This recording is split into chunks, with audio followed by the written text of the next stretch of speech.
I think there's a massive point here, which obviously has massive political ramifications and cultural ramifications about social media and narratives we are being spun by social media. And there's, and we won't go too much into this right now, but we will do a full episode on this stuff in the future. But there's a very, very good Louis Theroux, I think it's a series documentary thing on the Manosphere right now. Just the one, yeah, the Is it one just the one? long Oh, okay. episode So documentary. there's some truthiness. I repeat that to myself, and I believed it was a series. Yeah. But and there's a lot of truth. So I'm in a personal capacity, not on social media, and I don't think I've ever said the reason why that is. It's not because social media is really addictive, and I don't enjoy being on it because of that. And I know we've done the neuroscience a bit before. We'll do the neuroscience again about why social media is so addictive. But the reason I'm not on it is because I was getting fed really, really toxic male content all the time, even though that is not something that is true. I know that not to be true, but it's something that was being fed to me because the algorithm clocked that I was a young man in my early 20s, and that's the stuff that most guys, if you have a man in your life or you're a man listening to this, you will, if you have a social media feed, you will have seen probably quite a lot of content from people like Andrew Tate. You will have seen that content in your feed. Either it's people having a go at him, but still repeating his, a clip of him at the start, or the actual, just the full clips of it.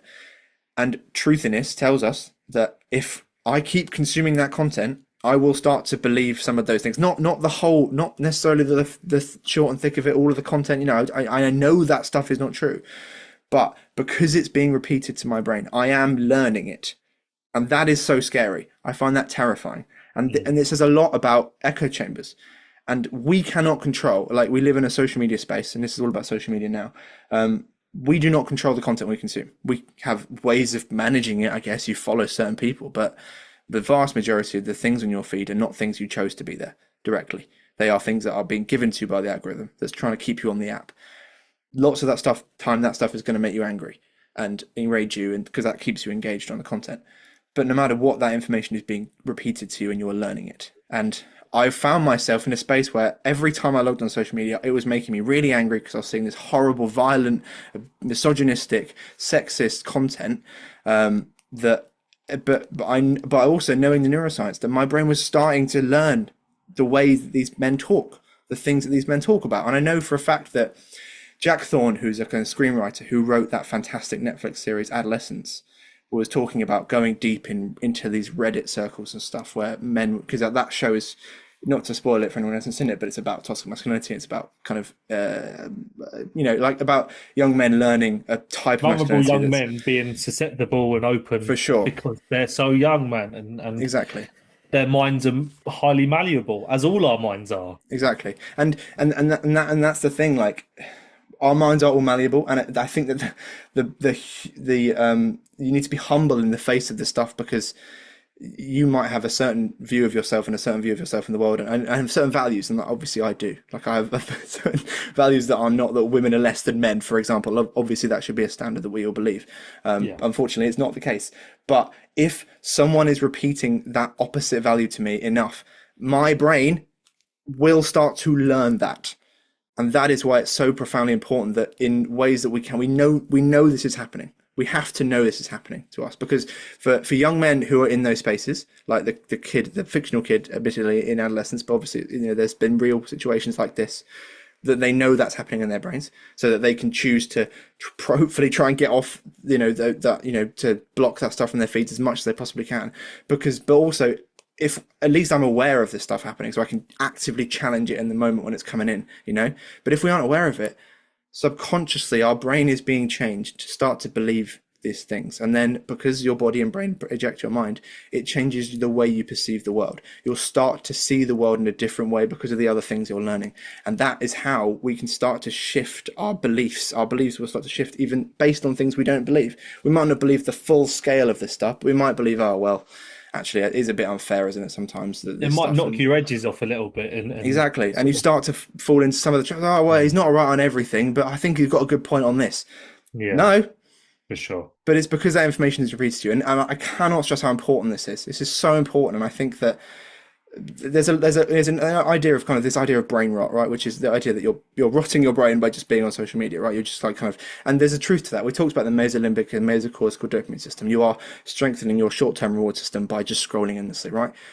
But lots of this, it's doing damage. Some of this stuff, It's not just funny videos. Some of this stuff is actively changing the chemistry of your brain and doing damage to values and social interactions that you're going to have in the future. And it's so important that we understand that this concept of truthiness applies to this stuff as well. And that, obviously there's political ramifications. Certain politicians saying certain things that aren't true enough, we all start to believe it, even though we know it's not true. And we're not going to go into that too much, but I think this is why I said at the start. This is one of those concepts. Is like this explains so much. This explains so much about the life I've lived, about the interactions I've had with people, but also it looks like where lots of parts of society are going. Is this idea that people are believing more radical things now because people are repeating that radical information to them enough that they start to believe it. Yeah, yeah, it's quite frankly, yeah, a scary situation to find ourselves in. With, I'd love to sit here and say, oh, we can rely on these massive multi-billionaires who run techno companies and social media to say that they're going to regulate it in a really healthy way, so it keeps us all safe as such, and especially the most vulnerable members of society that are engaging with this stuff, man. And I think it's, yeah, the powers that be, man, need to hold. We get into this, but yeah, more accountability for what we're able to look at and see, man. I think you're so right. I'm someone that, again, similar experiences to you, man. I don't align myself with people that think in that way. I don't, um, I couldn't be further away from it on a political, ideological standpoint, and still, because I'm a young man, getting it shoved down my throat every day. And I think, yeah, if you didn't have your morals, your points, personal values, and your strong support networks, and a depth of understanding about things that you already have pre-existing to that, you will open your mind to it, knowingly, unknowingly, and you will start to have some of those extreme views that are out there are becoming less extreme because they're being they're being exposed to the masses, and the masses are susceptible and vulnerable to it. So understanding this stuff is important. Exactly, and like there's not I do not think we're a nihilistic podcast. I don't want it to be a nihilistic podcast because I that's fundamentally not me. I believe in so much such a positive person in terms of believing that change is always possible and positive change is always possible, crucially.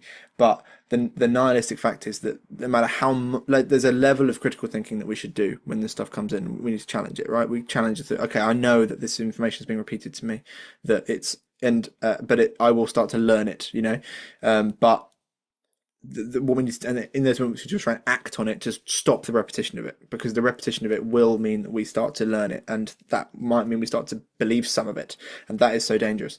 But the challenging bit is there's nothing much we can do about lots of this stuff coming in.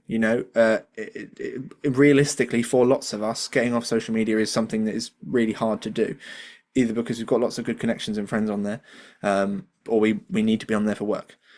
Like as I said, I have no personal social media, but I have the social media for the show that some of the audience listening to this know this, because that's otherwise the show would not be as as growing as it is, because we have social media, because that's where everyone is. So and yet on those company social medias that this I still get this stuff, and it's like there is no way to shut yourself off from it. And I Yeah. find it so scary because I know all this stuff. I've deleted my personal accounts, but it's not as simple as okay, get off all social media, because we can't do that. Like most people listening to this show have personal social medias, and if they don't, they probably have a work one, or if they don't, then that's amazing. But this stuff is still being repeated to you, and there's not a lot we can immediately do about it. So the least we need to do is what you're saying, is apply that level of critical thinking to everything that's coming in. Okay, this is something that I don't believe is the case, but I'm going to start learning it if I'm not careful with it, and just got to be very, very aware. And if there's in a capacity in any way we can control something, we need to block those things, report them, and stuff like that. So to make sure that the algorithm knows as much as possible. I do not want to see this stuff. I just don't want to see it. I want it off my as much as you possibly can. But also, if there are people in your lives that are spouting these things, and Unfortunately, there started to be in my last couple of years at uni. There was a couple of people who started to say things like, "Oh, yeah, I think that these things are wrong on most things, but there's a couple of things I agree on." That stuff started to come in, and there's a level of like, again, your brain, if you repeat information to it, will start to learn it. So either challenge it. You've got to challenge it in the moment, fight back against it, and try and help their brain to understand that that's not the case. Or we talk about this idea of drains and radiators in our lives. People who add loads of value to our lives are radiators. They radiate positivity, positive energy. People want to be around, and there's radiators who suck energy out of you.